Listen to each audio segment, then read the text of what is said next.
Oi pessoal, chegamos então no terceiro vídeo dessa série sobre a mitologia grega e a sua influência na formação do conceito de justiça. Veremos agora sobre Hesíodo e a sua obra Teogonia.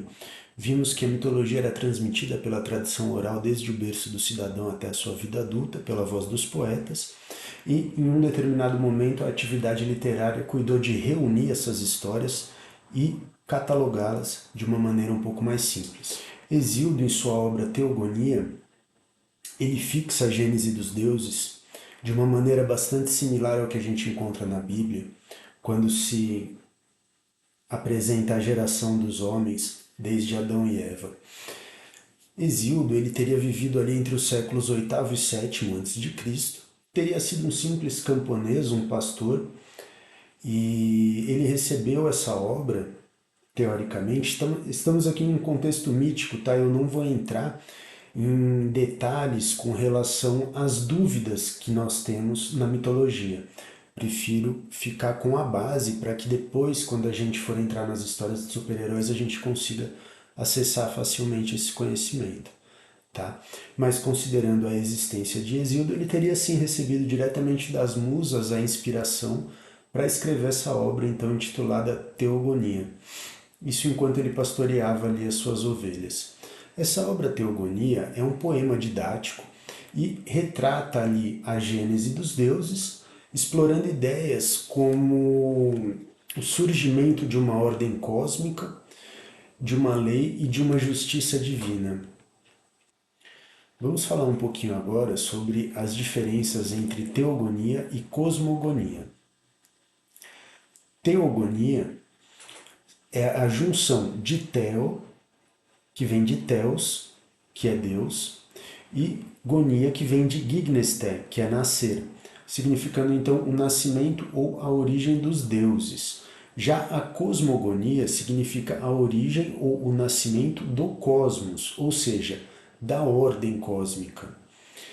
Qual é a relação entre a teogonia e a cosmogonia? A teogonia de Hesíodo, ela não apenas narra a origem dos deuses, mas ela também estabelece as bases para a compreensão de toda uma ordem cósmica.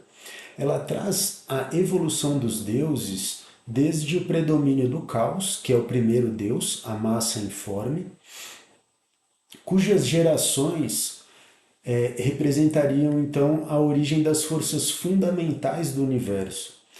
Esses deuses, em suas sucessivas gerações, eles vão evoluir das trevas à luz.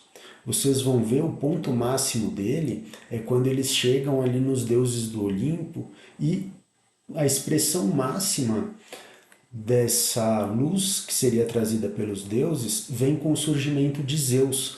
Nós vamos estudar isso tudo daqui a pouquinho. Gradualmente, então, com as sucessivas gerações, a hierarquia divina ela se estabelece e chega por fim nesses deuses do Olimpo que representariam então a própria ordem cósmica.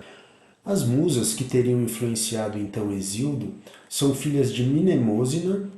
Mnemosina é a deusa da memória. Não sei se vocês já ouviram falar de técnicas mnemônicas. São técnicas que você utiliza para se lembrar das coisas, como aquela técnica do Palácio da Memória. É uma técnica mnemônica.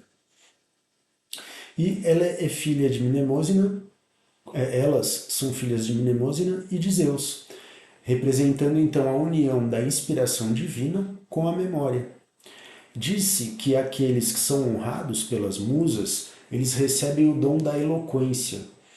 Eles usam a seguinte expressão, que aqueles que são abençoados pelas musas, eles têm palavras fluindo como o mel de seus lábios. E que assim, com essa eloquência, com essa habilidade na oratória, eles conseguem aplicar a justiça de maneira imparcial, resolvendo conflitos com sabedoria. Com relação às musas, nós temos que o significado desse nome, musa, vem de uma raiz etimológica que remetia a fixar o espírito sobre uma ideia ou sobre uma arte. É a mesma raiz etimológica da palavra música, que seria aquilo que concerne as musas, e também de museu, que é o lugar em que se adestra nas artes, ou o local onde residem as musas. O poeta, que era então inspirado pelas musas, ele tinha a missão de transmitir a palavra divina, ou seja, ele era encarregado de transmitir aquele conhecimento oferecido pelos deuses. O termo poeta, em sua raiz etimológica, significa tanto criador quanto legislador. Em português também existe a palavra poiesis, que tem a mesma raiz, que significa criar.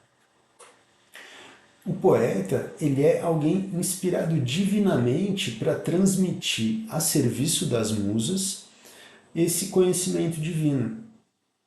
Sendo assim, ele era reverenciado nas assembleias por ser um mediador capaz de acalmar as disputas com palavras persuasivas, palavras eloquentes. O doce mel fluía de seus lábios. O poeta, então, com sua autoridade divina, ele sobrepunha a justiça dos deuses à lei humana, colocando sobre a majestade dos reis o dever de respeito aos deuses. Ele submetia então os reis maus, aos quais chamava de devoradores de presentes, em uma referência ali à corrupção, algo que ocorria na época, né? Hoje em dia a gente já nem sabe mais o que é.